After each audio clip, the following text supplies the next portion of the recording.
RESPECT. I respect whatever decision you make, because to me, it's not a moral decision. It's not an ethical decision. It's not a legal decision. It is a business decision. Originating from deep inside the Rocky Mountains, transported through the power of the internet, and arriving inside your tiny earbuds. It's the Appraiser Coach Podcast, helping appraisers increase their efficiency, quality, and make more money. Here's the guy who makes it his life's mission to create value for real estate appraisers nationwide. Your host and the Appraiser Coach, Dustin Harris. I remember right where I was standing, and actually what I was wearing, when an influencer in our profession said something that has never left me. And I think it had such an impact on me because it was so intuitive. And she said, I don't know of any other group of people who loathe the entity who writes their paychecks more than appraisers. Let that settle in. I want to remind you, we are sponsored by three great companies. First of all, Working RE Magazine. Working RE, of course, is the magazine that I turn to get most of my news in the appraisal profession. You should be too. All you have to do is go to their website and sign up for their free e-newsletter. And the address is www.workingre.com. Again, it's workingre.com. DataMaster, of course, has been a sponsor on this program from the very beginning. This is a group of people who cares about appraisers and cares about making your life easier. They will.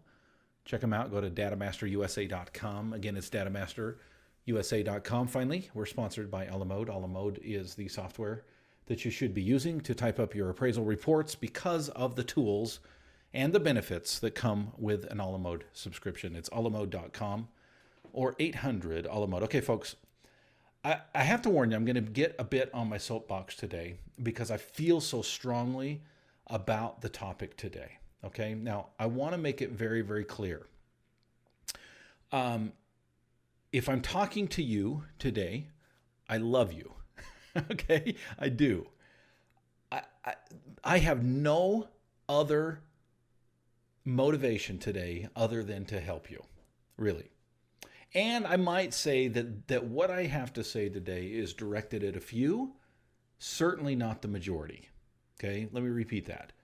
If I am talking to you, if some of the things that I say today ring true, just know that they're said in a spirit of love and concern and charity and empathy, and just know that I've had my days too. Okay, I've been there.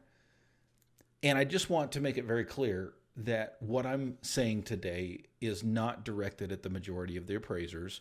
It's directed at a few. And frankly, let's just be honest. Those few are probably not listening to this program, okay? The few that I'm talking about kind of fit into that category of appraisersaurus that, probably don't care much about improving their business, probably don't care much about the topic that's on the table today, okay? So let me just make that very, very clear. And I also want to make it clear that most of the people that I deal with, and I deal with a lot of appraisers. I mean, I'm talking hundreds, if not thousands. I wish I'd kept track over the years as to how many appraisers that I have interacted with on some level. Because I think it definitely fits in the thousand, if not the thousands category. And it's been fun. It's been enjoyable. And most of the people that I deal with absolutely love their job. And this kind of alludes to what we're going to be talking about today. Appreciate their clients. Okay, let's set the stage here for just a second. And I want to share with you, let me just allude and maybe give a little teaser at this point in the program. After the sponsorship, I'm going to share with you something that I think may, if it doesn't surprise you, I think it will at least punctuate some things that are pretty heavy, okay? And that something was said to me today as of this recording that I didn't find shocking, but I found it revealing, okay? We'll put it that way. We'll get to that after the break. But let me set the stage for just a second, okay? there is no doubt in anyone's mind right now that there is a huge shift happening in the appraisal world. And when I say huge shift, I've seen shifts in the past. Okay, I've been around long enough to remember when the drive-by appraisal made its way onto the scene, and everybody thought, oh my gosh, the world is ending. How could you possibly value a home that you've not seen? And frankly, some of you still feel that way, and guess what? I don't judge you for feeling that way. I do drive-by work, and I'm okay with it. I know a lot of you don't, and that's okay. But I would say most appraisers during that time period probably said, this is a major shift. I am not old enough to remember when FIREA was established, that the USPAP standards and everything else in 1989, 1990 came along. I certainly have a mentor, my father, who lived through that. In fact, he was not an appraiser. He was doing appraisal work in 1987, 88, 89. And when that came about and licensing came about and everything else, he was grandfathered in, okay? And so I know that he lived through that process. And I think that if you asked people that went through that process, many of you are out there and many of you are listening to this right now, raise your hand right now, okay? Unless you're driving. If you're driving, keep both hands on the wheel, 10 and 2, okay? By the way, my son is taking driver's ed. And did you know the new thing is not 10 and 2, it's 7 and 5? I'm just saying. That was his thing, whatever. But raise your hand if you felt like 1990 was a huge shift in the appraisal world. My guess is your hand is raised if you lived through that process. Drive-bys, maybe you wouldn't call it a huge shift, but it definitely changed the landscape, right? What we were used to up to that point was changed at that point, and everyone at that juncture that was an appraiser had to make a decision. And frankly, a lot of the things that I hear right now when it comes to some of the changes that are happening in the appraisal world, I heard when the drive-bys came around. And I saw a lot of people drag their feet. Now, let me make it very, very clear right up front, okay? Because if you think you know where I'm going with this, you may not. Let me just state very emphatically, okay? This is not a program that's going to push you in any one direction. I honestly couldn't care less. By the way, my mom used to always say I could care less. And I'm like, Mom, it's couldn't. I honestly couldn't care less what you decide to do as a business decision as an appraiser. And I fully and completely respect.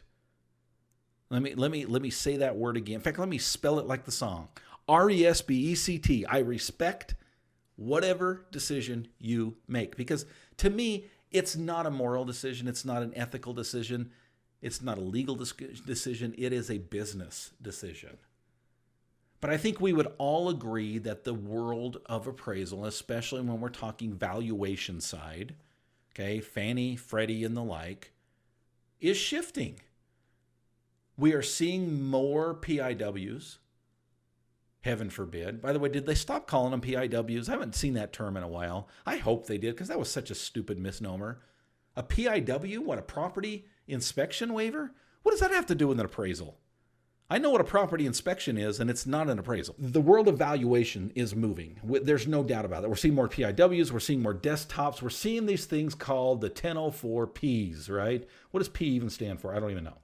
Okay, but these bifurcated and hybrid products. If you've not seen a 1004P, let me just paint the picture very quickly. Picture a 1004, put a P at the end of it, and you basically have a 1004P. Okay, it looks almost identical to the 1004. The only real difference is the certifications, because the signer of the appraisal is not the inspector.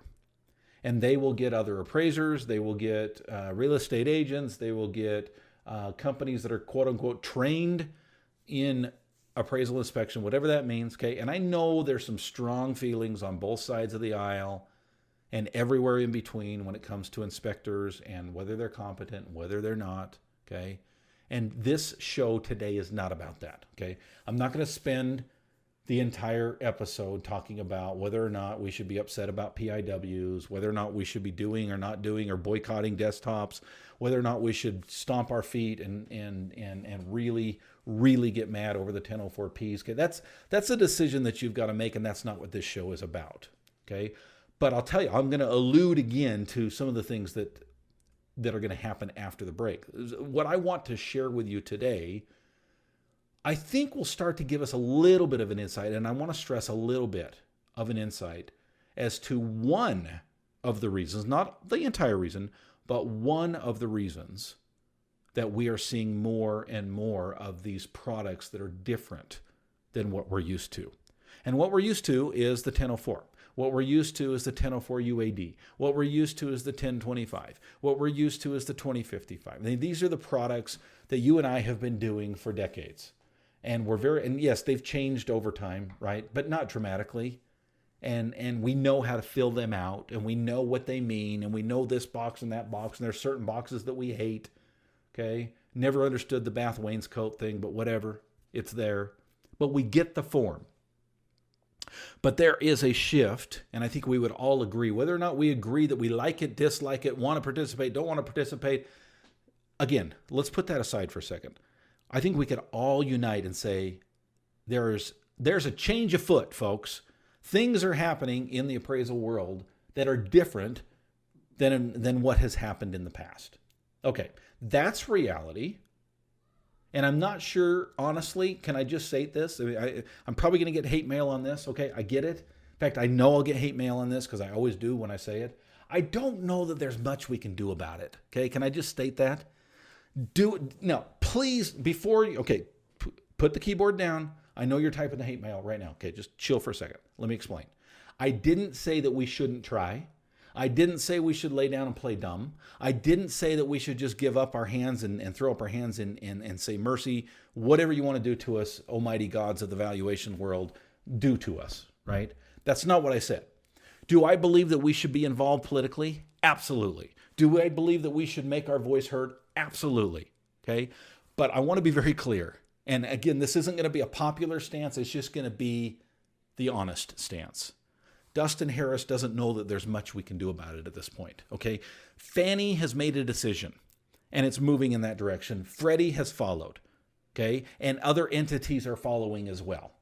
Okay. FHA, VA, many of our clients out there are looking very heavily, if not already shifting to these different new, if you will, products. And I use the word new very lightly because really these things have been around forever. It's just a matter of they seem new because we're so used to what we are used to.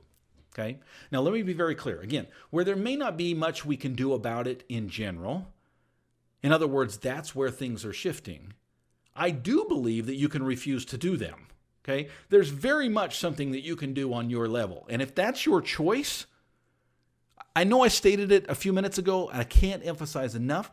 That's a business decision. That's something that you've got to decide between you and your team. Dustin, I don't have a team. It's just me. Great. That's something that you can decide with you and yourself. Okay. You need to sit down and have a sit down on a session, on it, not it, that make some decisions as to whether or not, at least for now, this may not be a long-term thing. I know many people that when the drive-by came around, they said, no, absolutely not. There's no way I'm going to do that. And now they're doing them. Okay. And again, please don't misunderstand. I'm not saying that you're the frog in the proverbial boiling water. Okay. And that you're just going to refuse and finally get boiled alive. What I am saying is that it's okay to change your mind. Okay. And I firmly and confidently stand with you as you make a decision, a business decision, as to whether or not you're going to participate in these quote unquote new products that are becoming more and more popular out there. And if you decide to change your mind in a week, in a month, in a year, in 10 years, or never at all, God bless you. My hat comes off and I respect where you're at. Okay. I salute you. I have nothing but the utmost respect for you. Okay. And I would hope that in return that you would have the same for me, that I make business decisions as well. Well, Dustin, what's your decision? Again, that's not the topic of today's episode, but I will answer the question. Okay. I've completed 1004Ps. I've completed some desktops. I'm very picky about the desktops that I do or don't do. And I'll tell you, my criteria is very clear. If I feel I can do them morally, ethically, legally, and profitably, then I will do so. Oh, and fun. That's the other. It's got to be fun. It's got to be moral. It's got to be legal. It's got to be ethical. And most importantly, it's got to be profitable. I have found that in some cases, not all, but in some cases, these types of products can be, notice the language I'm using here, in some cases, these products can be more profitable than a typical 1004. I don't have to get in my car. I don't have to drive 2 hours one way. Yes, I do drive 2, 3, sometimes 4 hours one way in the areas that I serve. Okay, I know that seems crazy for those of you who work more metro areas, and you think I'm one of them scumbags that come in from out of town that doesn't know the area, but these are areas I've covered for 20 plus years. It's just necessary out here. There's not appraisers scattered throughout the area like there are in some other areas, and you've got to drive because the population is... Anyway, I'm going off. I don't know why I'm trying to justify myself. Dustin, you respected their decision. They're going to respect yours. Okay, take a deep breath. Okay. The bottom line is in some cases, I can make more money per hour doing desktop work than I can doing full appraisal work. And I know what you're saying. Well, Dustin, you still have to have a work file. You still have to do all the work. You still have to cover your bases. Still have to support your... Yep. My work file looks almost identical. If you took a work file from a 1004 UAD and you took a work file from one of my desktop products, I don't think you could tell the difference. I really don't. Maybe a couple of things that are minor in there that might be different. Okay? The scope is different, but the work file is still the same, folks. I feel like I could defend that type of product. Now, am I doing a ton of them? No, I'm not. I'm trying to figure out from a business perspective whether or not to continue or not. But again, that's not the purpose of today's episode. Today's episode is that I want to share with you something that was said to me today that I think will have an impact. And I'll do that right after the break. I want to pause here and remind you we are sponsored by great companies that do make an impact in your life. One of those is Working RE. Folks, every single week I get emails and I click on them and read the articles, folks. I actually read a little bit anymore. I'm an Audible guy, but typically what comes from Working RE is short, it's sweet, and it's informative.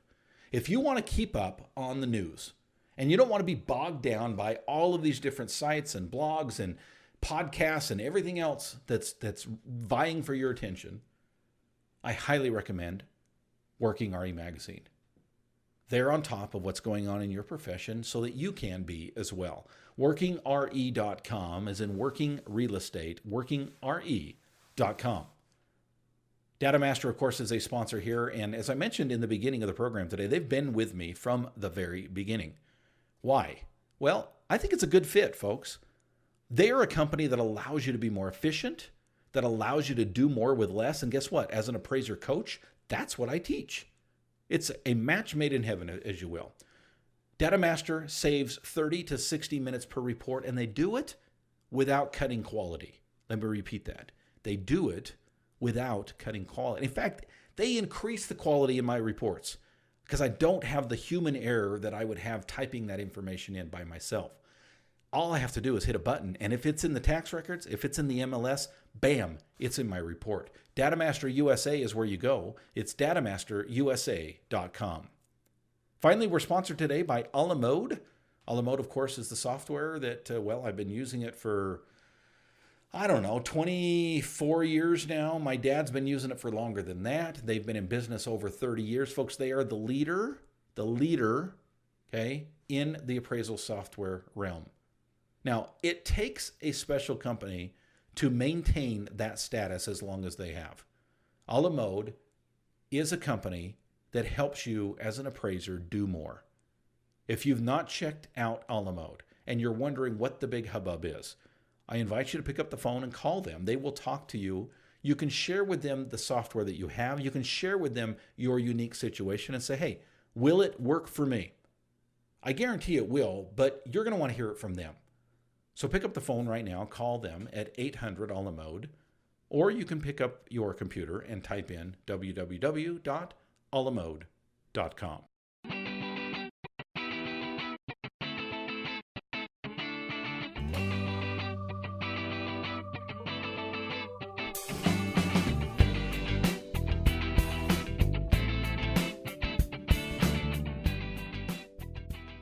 All right, folks, we are back.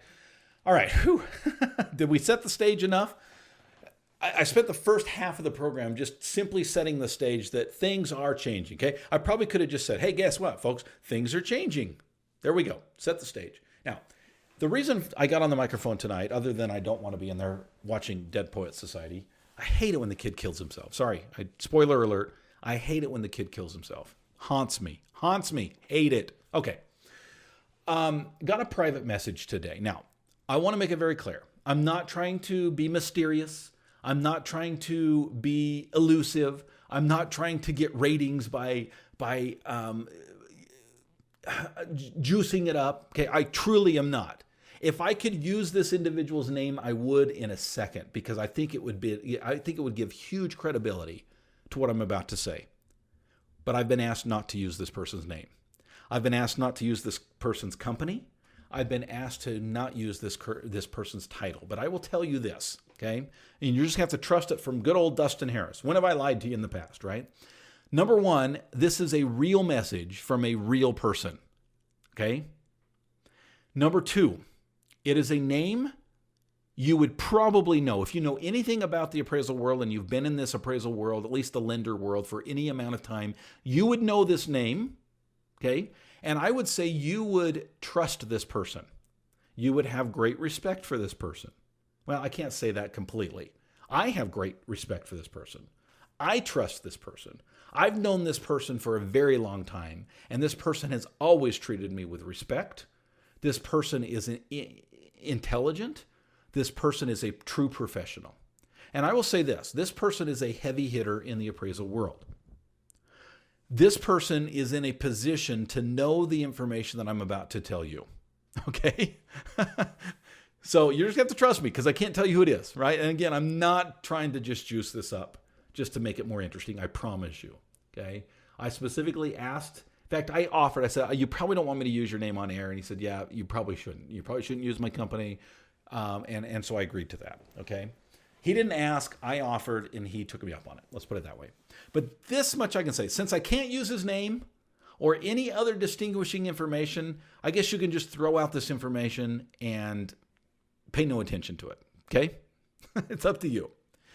But I just wanted to establish a little bit of the credibility of who this individual is you probably can imagine in your head who this type of person is. Okay? This person is in the know.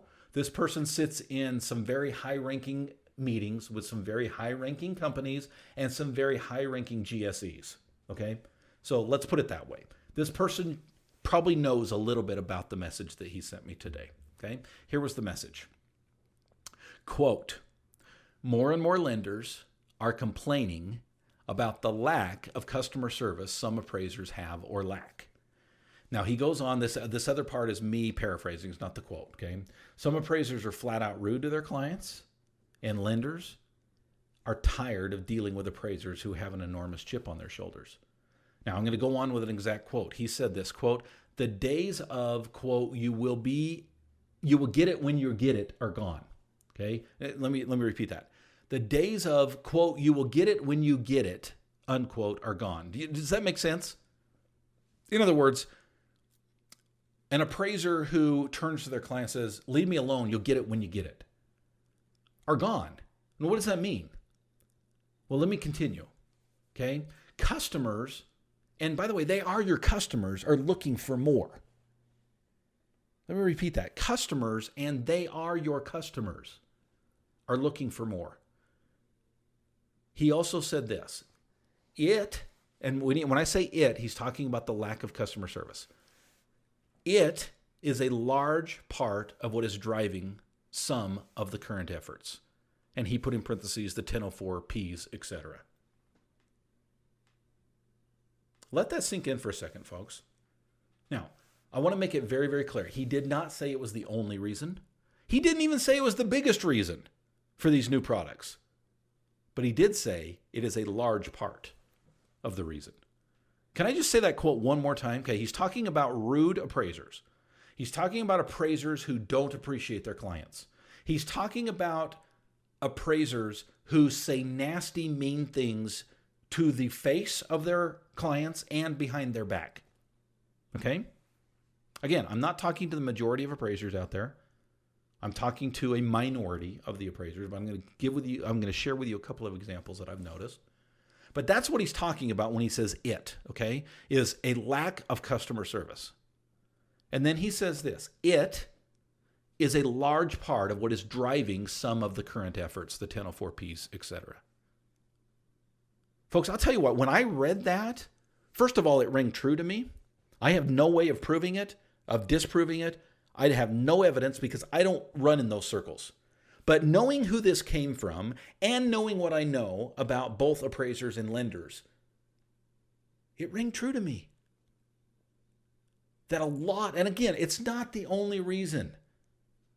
Trust me, it's not the only reason. Let's face it. One of the biggest reasons is they think the appraisal process is too slow. They've made it very clear. Another big reason is they think that we are a quote-unquote a speed bump. I've heard that term thrown out there by big heavy hitters out there. Okay, that appraisers are speed bumps in the process of the lending decision. I mean, how ridiculously idiotic is that comment? Where we're the only third-party, unbiased portion of the lending process, and yet we're the speed bump? How about we're the, hey, slow down just a minute and check yourself and make sure that the collateral is really there portion? That's kind of the way I see myself, not a speed bump. Anyway, I digress.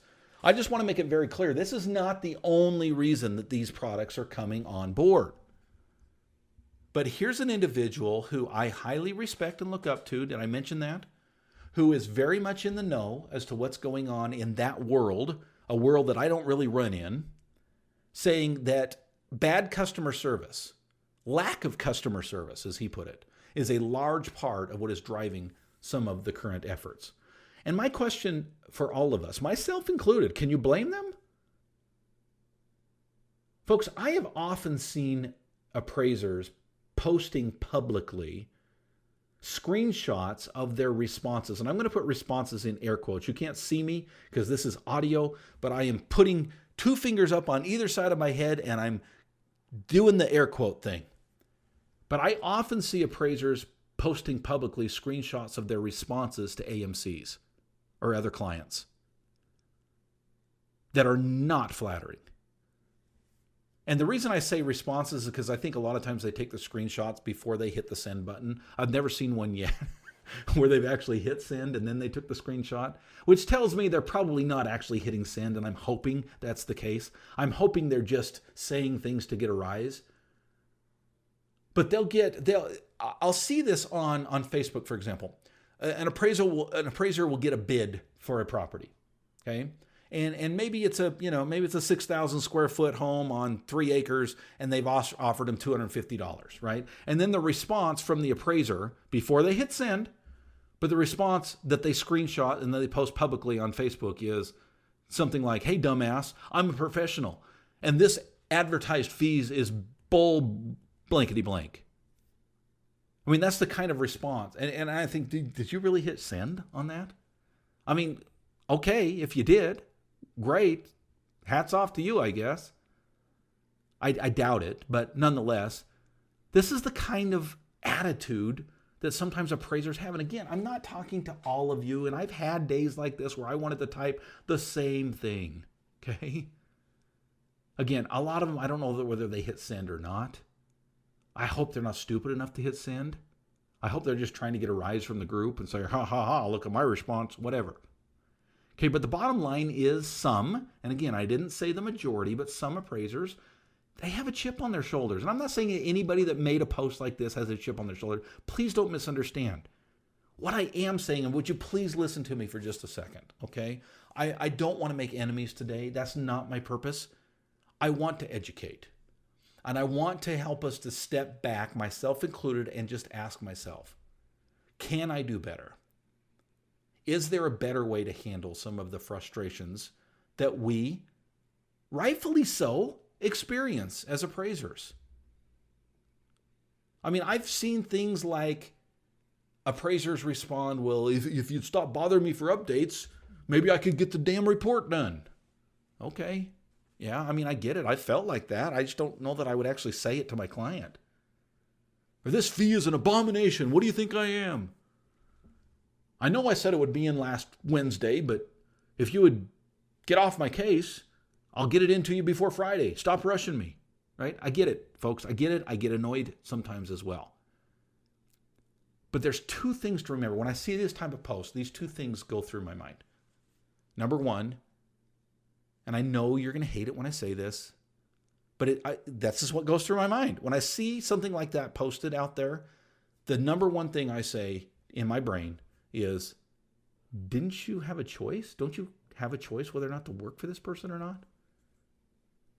You do have a choice. Number one, you have a choice, okay? Just don't work for them. Why are you on their list? If you hate their advertised fees and you hate the way they do business, why are you getting their emails?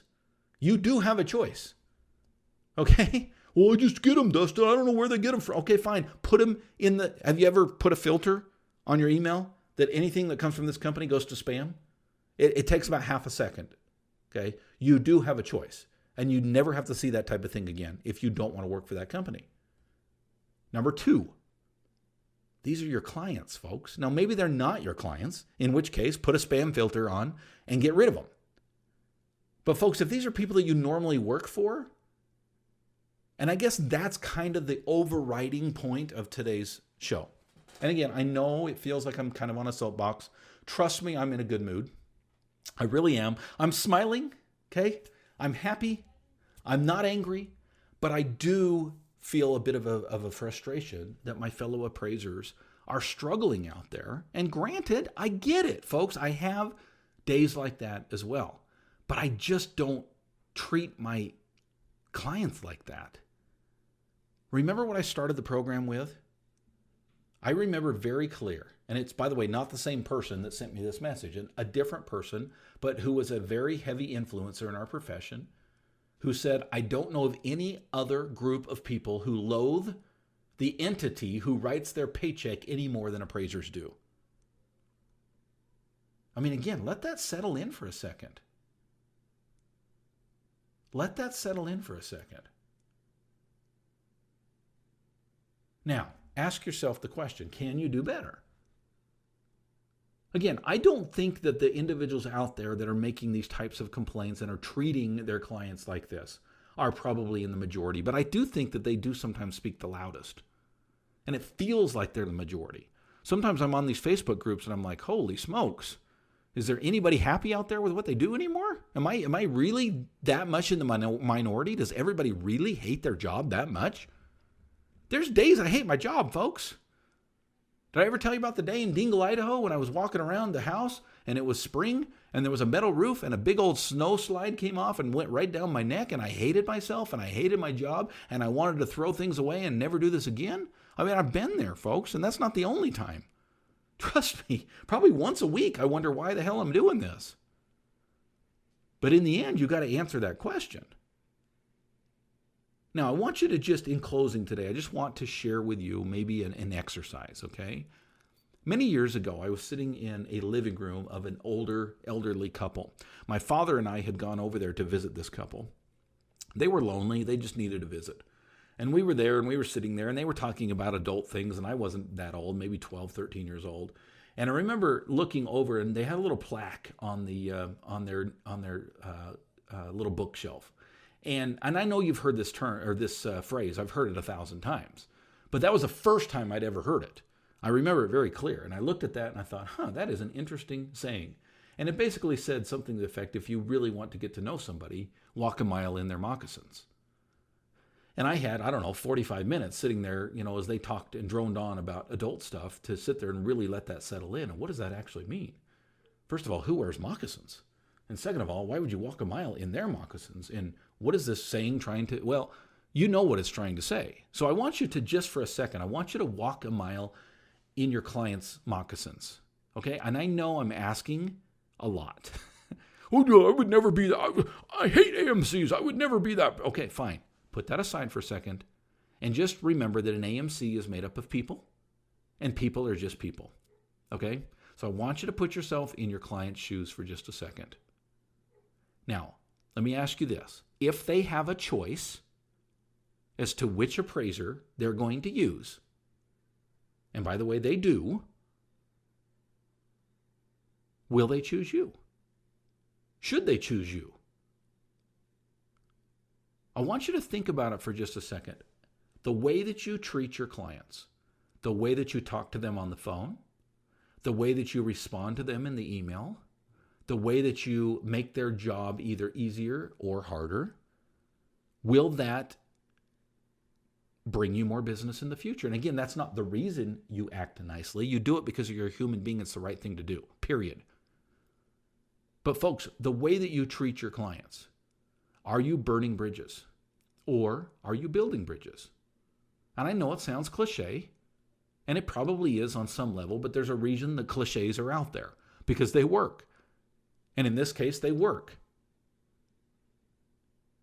In my office, when I train my customer service reps, anybody that touches email or phone calls, I tell them that in every single correspondence, you need to make the other party smile. In every single correspondence. I don't care if you're responding to an email. I don't care if you're writing an email. I don't care if you're answering the phones. I don't care if you're taking a message or answering their questions. In every interaction, your goal is to make them smile. And so you don't just answer the question when someone says, hey, we've got a 6,000 square foot house on 3 acres and we're offering $250. Do you want it or not? Okay, the answer is not no. The answer is not go to hell. The answer is not, listen, dumbass, I'm a professional, leave me alone. The answer is, oh, I'm so glad that you thought of us. I hope you had a great weekend, by the way. I know I did. Thank you for this opportunity to bid on this appraisal. As you know, this is a 6,000 square foot home on 3 acres, which may be a bit challenging. In fact, quite a bit more challenging than our normal appraisal, which our fee is typically $400. In this case, our fee will be $600, but here's the good news. Our great team will get this back to you within a week. Please let us know if this email finds you well and happy, and it would be our pleasure to serve you. Do you see the difference? By the way, that was all off the top of my head. I'm not reading off a screen. Because that's the way we talk in our office. That's the way we respond. That's the way, whether it be on the phone or email or any other form of communication, our goal is to make you smile. And yes, do we sometimes get bid requests that are quote unquote offensive? Okay, I guess. But what's the definition of offensive? Nothing can be offensive. You choose to be offended. Do I sometimes get bid requests that I look at and go, what? Are you serious? No, I don't say that. But certainly I think it sometimes. But I put that aside, folks. I treat my clients like the individuals who are going to pay my mortgage and put food in my children's mouths, because guess what? They do. Now, before I close, I just want to back up for just a second, okay? And just let this settle in just a little bit. Again, I'm not trying to hype this up. I'm not trying to create more excitement here than is needful, okay? I'm certainly not trying to, well, it is what it is, okay? I received a message today from an individual who I highly respect. He asked me not to use his name. He asked me not to use his company name. He asked me to not even use his title, not even go so far as to say what type of work he does. And he said that bad customer service is a large part of what is driving some of the current efforts. And I guess I just have to ask, can you blame them?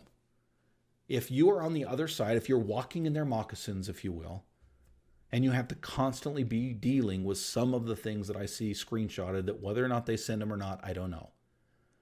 But folks, that would take one time of you sending that type of message. Maybe that's your goal. If it is, congratulations.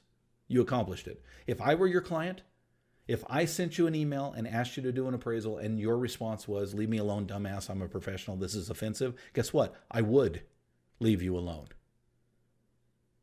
Now, most of you are doing it right. Can I just say that? I stated it up front. I'll state it in the end. Most of you are doing it right, and congratulations, hats off. I deal with great appraisers across the nation. They're members of my all-star team. They're members of my dream team. I love them to death. Okay, and let me make it very clear. This is not the only reason for the 1004P. It's probably not even, I don't know. Maybe I would challenge this guy. He says, it's a large reason. Maybe it is. I don't know. I would say it's a reason, certainly. Okay. I think that our clients on some level are tired of dealing with the attitude. And today, I just want to challenge us, myself included. I'm challenging myself. Dustin, can you do better? Can I rethink what it is like to be a professional? Can I rethink what my customer service is, and can it be better? I guarantee it can be. By the way, folks, if you want to share great stories and get a lot of help as an appraiser on a forum that you don't have to go through the muck, if you will, I've got a great Facebook group out there. No, you will not find it by searching for it. Don't even try. It is my all-star team. It is by invitation only. But if you will become a member of my all-star team, you can become, of course, a member of this Facebook group. We would love to have you on there. Go to my website, theappraisercoach.com, and check out the memberships. Thanks for joining me today, folks. Catch you next time. You've been listening to the Appraiser Coach podcast with Dustin Harris. If you like what you hear, please give us a 5-star rating and post a short review on iTunes. For more in-depth insider information on how you can make more money as a real estate appraiser, visit theappraisercoach.com and sign up for the All-Star team today. Thanks for joining us. And now, get out there and create some value. Anyway, I digress, as I've done several times today. I'm in one of those moods. Sorry, folks. My wife and daughter are in the other room watching a very boring movie called The Dead Poets Society, and I'm in here speaking on a microphone, which I'd prefer to be, by the way. Although they do have some kettle corn, I might sneak in for that a little bit later. All right.